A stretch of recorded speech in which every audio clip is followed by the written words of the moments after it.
Hi there. Been redoing the two-axis frame for the kit. This is an exemplar. It's really very easy to make. The frame, the wooden frame with the bolts and the nuts and all the stuff, will be about 10 euros or something like that. So I can make that, and then you just glue it together, you nail it together. I fitted the lens in, but it's not fixed. In working, let's say, working situation, you would have to kind of clamp it some way. I'll take it out for a second. It will fall out by itself otherwise. But the whole construction is basically this top frame, as you can see, moves like this. Then you can have a horizontal thing that can fit inside here or rest upon it, be mounted on it, so that you have a winch to winch up and down the vertical, let's say the horizontal axis, which is the pitch.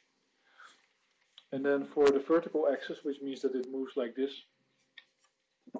or around the vertical axis, you have to have the support, and then you make a motor either on this side with an axle in the vertical direction, which you will winch itself towards or away from, due to the counterweight that we will, let's say, connect away from the support, and that will be the horizontal or the vertical axis movement. So then you can basically track the sun from this side up or this side down, and you can go in the middle of the day it has to go up, and on the end of the day it has to go down again. That will all work fine. It's not. It's actually quite a nice way to control these things with a motor, low RPM motor, and a piece of wire. It has some. It's not inaccurate. It's actually accurate enough to do it, and it has some. Of course, it's cheaper. It's much cheaper than using cogs and wheels and worm wheels and all that stuff. Also, if you don't have, if you have a, let's say you have a stepper motor, you do have a little bit of a problem because you have to use power to keep it in the position that it's in. These geared motors don't need that because they have, well, naturally they have brakes because they have to. If you try to turn the axle, they want to turn it into a much faster rotation, which of course can't happen.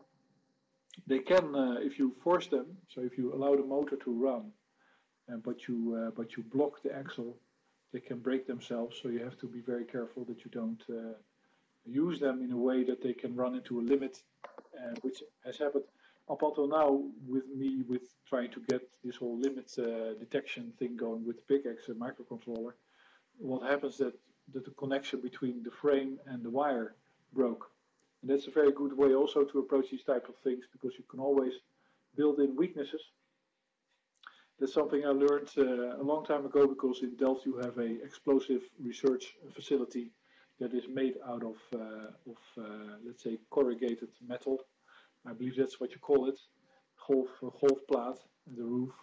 And I asked my father why that was, and he said, well, if it blows up, then they can put it together easily again. It's not a big deal.